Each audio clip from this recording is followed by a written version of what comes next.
How's it going, everyone? Welcome back to another video, and today we're going to be talking about the Game Pass growth and some numbers. I've got two articles here to go through, one from Jez Corden, one from Derek Strickland. So I think we'd go through them in one video and see what it's all about, where Xbox is standing in terms of growth, how those numbers are massaged or made to look better than they actually are, or are they actually as good as they say they are with the 30% increase to PC Game Pass. Let's find out after the drop. Alright, so over here we've got an article from Windows Central by Michael Hogland. Game Pass carried Xbox with record revenue and huge subscriber gains last quarter. And it says when you purchase, okay. And so as we can see here, the stonks are up. Microsoft's latest earnings report shows that Game Pass has skyrocketed skyward. Satya Nadella, CEO of Microsoft, announced that the news during the report's webcast, all up. Game Pass set a new quarterly record for revenue and grew its PC subscriber base by over 30% as we focus on driving fully paid subscribers. Now, this 30% could be misleading because they could have 10 subscribers, and having 13 subscribers means they've gone up by 30%. Now, that is the basic form of it, and so, 30% looks good, but it could be misleading. However, from 2022, we do know that during a blunder from Microsoft employee who was heading PC Game Pass and, promoting it and growing it, they had put on their LinkedIn profile, that they were happy to have grown Game Pass PC to over 10 million subscribers. So that's literally the only piece of information we have on this. So if we assume that it's at 10 million, I would assume it's grown, but I'm just going to put it at 10 million. Over 30% means that it's grown by over 3 million subs. That's really not bad. Now, if we're looking at 11 million, 12 million, then you're looking at almost 4 million growth. That's pretty impressive still. So that's as of the quarter of where we are right now. So 3-4 million I think is fair, and I think that's a decent way to stop. That's a really good growth for Game Pass. Now, if you're looking at PC Game Pass, I think it's like £10. That's £120 a year. So times that by 3 million, that's a lot of money, right? That's a lot of money that they're making now. So that's definitely good revenue coming in. The growth is an incredible achievement as the service had largely stalled out in what many considered the plateau for the service. Now, this of course doesn't include like the Game Pass Ultimate subscribers, and I reckon they should actually add a cloud tier as well. I think it's a massively missed opportunity, but we'll probably see that soon. Two games reportedly carried this mark, the first being the most sold game in 2024, Call of Duty Black Ops 6. Nadella confirmed it was also the biggest launch in the series' history. It had the most players because it was essentially a free entry. When I say free, I assume most people did pay some microtransactions. They paid their $20 instead of the $70. But, like me, for example, I pay my Game Pass. Then you've got the Vault Edition, which my kid wanted, a couple of skins. At the end of the day, even though I didn't pay for the game, I've pretty much paid the cost of the game just through in-game microtransactions. So and I think that's how they get people. So not only are they getting you your sub, which is a slow earner as the year goes on, but they're also taking it through microtransactions, and that is where the profit margins are. Very low cost to build, extremely high cost, so your margins are insanely high when it comes to those microtransactions, and that's where they really profit. Black Ops 6 was the top-selling game on Xbox PlayStation this quarter and saw more players in its launch quarter than any other paid release in the franchise's history. Reaching new heights for players is a stellar accomplishment for a series with over 20 years of history. The continued growth of a decades-old franchise is exactly what Microsoft wanted to see following their $69 billion purchase of Activision Blizzard, and it seems like it's starting to pay off. Call of Duty wasn't the only game which large numbers were seen. Now, clearly King was their main target, but obviously at 69 billion, Call of Duty is going to bring it. Now, they did lose revenue through, sales, but keeping people subscribed to Game Pass is what they actually want, and that means a lot more to them. But then, as later stated, we saw rave reviews of Indiana Jones and the Great Circle. My review is coming for that, and it is a stellar game. I have completed it 100%. So I'm hoping to get my review out for that game this weekend, which has already been played by more than 4 million people. That's not too bad either, especially for what might be the first entry in a continuing series in the future. Given its success, our own reviewer loved it too. Now, also keep in mind that Indiana Jones isn't really aiming for the younger generation. My kids, for example, have no interest in playing it. They don't really know who Indiana is or, have any interest. Whereas me, I'm a massive Indiana Jones fan. I loved every bit of it. Every quirk, every one-liner, every gimmick. It resonated with me. It's just not going to have that with the younger audience. It's not going to have the same appeal as, say, a Spider-Man game or a Star Wars game. It's just not. And people expecting it to because it's Indiana Jones are ludicrous. Overall, Microsoft's gaming was carried by their platform services. Earlier today, they revealed that the gaming revenue was down 7% year over year for the quarter ending 31st December 2025.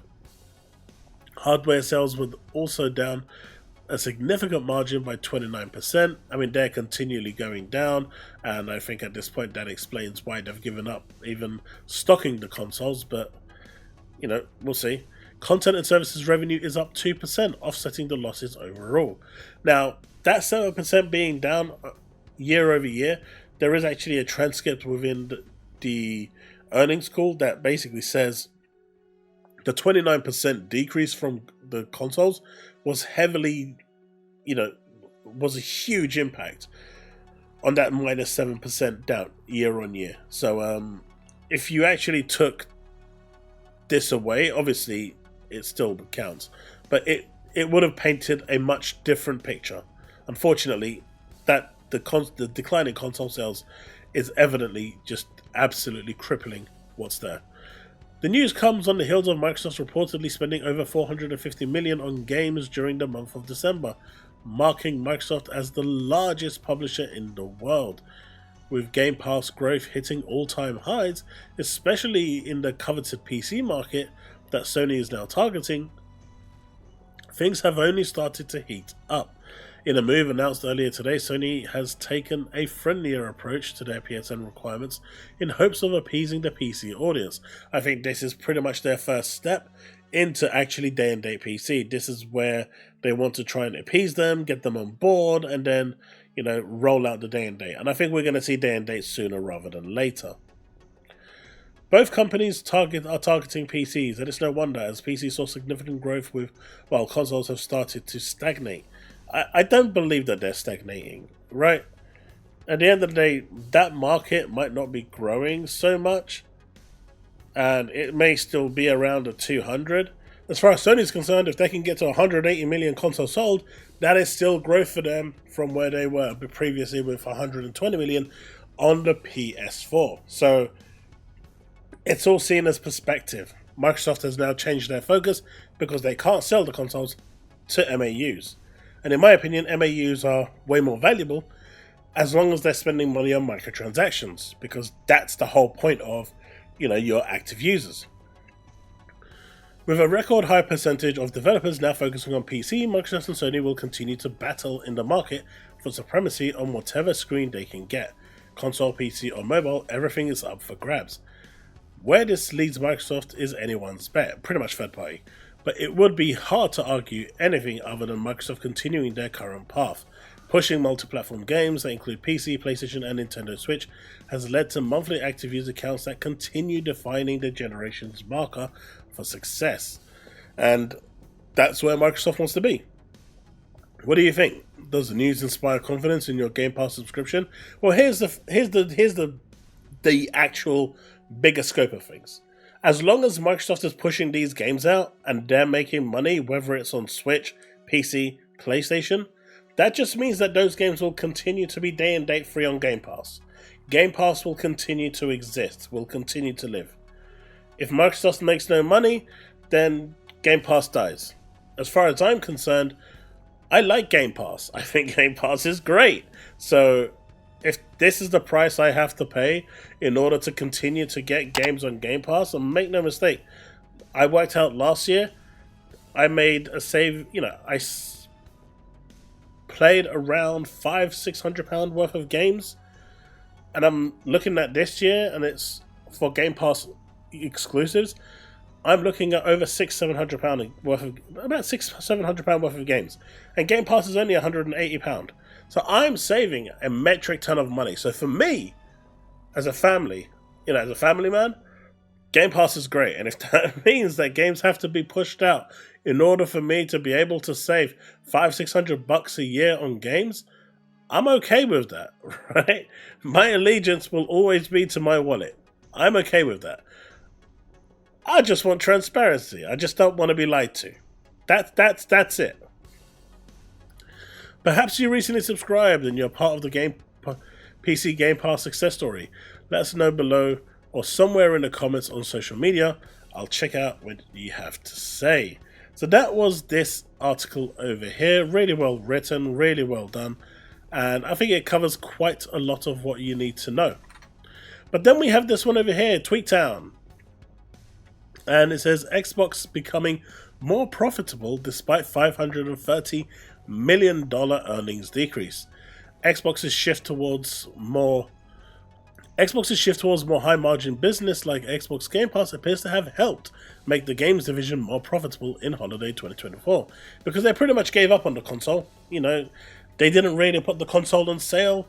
I mean, when the PS5 announced that they're going on sale for $350 almost, I mean, that's staggering, right? And you're selling your console at $400. I mean, they outdone them in the holiday season. I mean, you couldn't find a console anyway because they weren't supplying any, but even if they were just being outdone. Now, we have a TLDR here. Microsoft's focus on high-margin businesses like Xbox Game Pass has increased profitability in its game division during the holiday 2024 period. Now, you remember, I was talking about this high-margin stuff earlier in the previous article.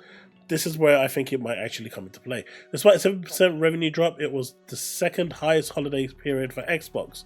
Gaming significantly contributed to Microsoft's more personal computing division's operating growth, aided by Activision Blizzard. Now, the actual article says, Microsoft's shift towards high-margin business like Xbox Game Pass may have helped make the game division more profitable. Microsoft just reported a Q2 fiscal year 25 results, giving us a status update on the Xbox brand. All told, revenue was down around 7%, dropping from the all-time high of $7.11 billion earnings in Q2 2024 down to $6.581 billion, representing a hefty $500 million increase. I think that's supposed to say decrease. Despite the drop, though, this is the second highest holiday period in Xbox history, thanks in no small part to ABK's contributions. Nestled in the earnings report is also mention of the operating income. Remember that Xbox is part of Microsoft's more personal computing division, and it's not its own branch. That means that we don't get operating income profit info for Xbox, despite us being able to glean info from leaked documents. However, the report does specifically mention that gaming did have significant weight towards more personal computing's operating growth. And it says gross margin increased $1.9 billion or 15%, driven by growth in gaming. So clearly gaming here was the driver, which is great because it just means that whether they're selling games or Game Pass, it's doing what it needs to do in making money. Including the impact of Activision Blizzard acquisition, gross margin percentage increase driven by sales, mix shift to higher margin businesses, and improvement in search and news advertising and gaming. Operating expenses increased $1.1 billion or 17%, driven by the impact of Activision Blizzard. So there's clear indications here that in terms of gaming, the acquisition of Activision Blizzard is still continuing to be, a blessing. It's still giving them what they want. It was a awesome buy, and they are, benefiting and profiting off it quite well. From the sound of it, Microsoft's push towards these high margin businesses is paying off, at least on the year-over-year comparable basis. There's been some caveats with this though. Remember that ABK is indeed driving up spending. R&D is up by 1.7 billion in the last 6 months, driven primarily by acquisition costs. Now this is something that is going to be around for maybe another 6 months, but once that is kind of done and absorbed and settled in and dealt with, those costs kind of go away. So, you had the initial buy of ABK, then you've got the cost of actually, the transition cost, which is huge. But once that's gone, it kind of just vanishes.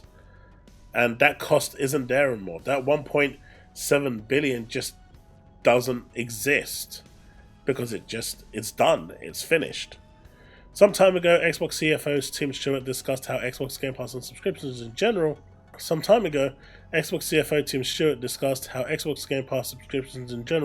were higher margin businesses than they say. Hardware. Xbox business targeting expansion over liberating import. And we can see down here. How will Microsoft achieve this goal? A big part of that is expansion through operating leverages, a term that it mostly describes how Microsoft could spread its games to multiple platforms, think Minecraft, Elder Scrolls Online, Fallout 76, while maintaining key marquee titles to ensure Xbox console owners are left behind. Well, that's not happening anymore. They are being left behind. According to Stewart, the Xbox console sales are traditionally low margin business, rightly so, considering Microsoft has never sold an Xbox console at a profit. Conversely, other businesses like content and services are high margin. This is like subscription services and microtransactions. This includes subscriptions like Xbox Game Pass, which are indeed expensive to maintain, and despite xCloud streaming not generating a profit, Xbox Game Pass is still high margin aspect of Microsoft's games unit because it is bringing in a lot of revenue. It is bringing in like 4 or 5 billion, and even though it costs 1.5 billion to maintain, that's still $3.5 billion of profit through Game Pass alone. So that's awesome. That's showing you like what they're talking about with low margin and high margin profits, and that's why Game Pass is so successful. Other high-margin examples include first-party game sales and monetization, which makes sense considering Microsoft keeps 100% of revenues generated on Xbox and Windows platforms. So when you buy a game on the Xbox Store or the Windows Store, they get 100% of that money, taking a majority commission from content games sold, so they're getting 70% from PlayStation, Nintendo, Steam, and Epic Store. And, this is what they mean by that, and I think that's really important. But what this is actually showing you is that ultimately when you're looking at the growth of Game Pass and the way Microsoft is now trying to conduct business, they are looking at the software side of things way more now than they are the hardware. Hardware has never been profitable for them, and in terms of high profit margin endeavors, which is basically microtransactions and Game Pass and things like that, that's where they want to be. Because even though Game Pass, they made a statement saying Call of Duty, yes, we took a hit on the purchase price, but we're getting that gradually anyway through months of subscription, where people only signed up to Game Pass for Call of Duty, but have remained for 6 months. So they're getting $120 off them instead of the $70. And sure, they might be playing other games, but they're still getting that $120 off them before they drop off, if they drop off. Or if they stay for the whole year, they're getting a whopping $240. The average person buys about 3-4 games anyway a year, so they're getting that money off them anyway. So it's a win-win situation for them. And this is where the high profit margins come in. And the whole reason Microsoft is going for the MAUs as opposed to the consoles now, other than the fact that they can't sell a console to save their life, MAUs have a higher return. It's really that simple. They just have a higher return in value. A skin costs, what, $1 to make? $2 to make? Let's say it costs $50 to make. Just look at Fortnite and how many skins they sell. the same skin at 10-15 bucks a piece. You're clearly making your money back more, 100-fold. And that is where they want to be. And they use, from what I last heard, Halo was extremely profitable now because of the skins. So that pretty much tells you what you need to know. Once this whole transition period with ABK is over and all those costs kind of go away, we'll get a much clearer picture as to where Xbox is doing financially. But the fact that they are driving, their games division has been driving the profits for the computing side, is a telltale sign that despite a lot of people not being happy with the direction Xbox is going financially, for them as a business, it's the right choice and it's making them the most money. Me as a gamer, I know this may sound silly and stupid or maybe even selfish or naive, but I don't care how much money Microsoft makes. I don't care how much money Nintendo makes or PlayStation makes. I just want the good games. I do care about exclusives because I think exclusives give you a better product. If they're tailoring it for one platform, you genuinely get the best of that platform. Now, as a gamer, I want the best possible version of that game. I don't really want to have to spend $2,000 on a graphics card to get the best possible version of that game. But it is what it is. So, exclusives for Xbox are done. And it's gone. So I'm not even going to bother with that argument or that topic. But what I will say is that as far as Microsoft's going, as long as they continue to deliver great games and they continue to deliver games they want on Game Pass, I'm happy. I'm happy. I buy every platform anyway. Xbox will be my main platform. But, as long as they continue that, I'm going to be good. The key for me to continue spending in the Microsoft Store is Play Anywhere. You remove that and I stop spending. Play Anywhere right now is the main reason why I buy it from the Microsoft Store. So hopefully that continues. They are giving a great push. But Game Pass seems to be doing well. And it looks like it's going to continue to do well for the foreseeable future as other published, platforms continue to fund Game Pass for people like you and me. Right? That's the video. Thanks so much for watching, and I'll see you in the next one. Remain legend.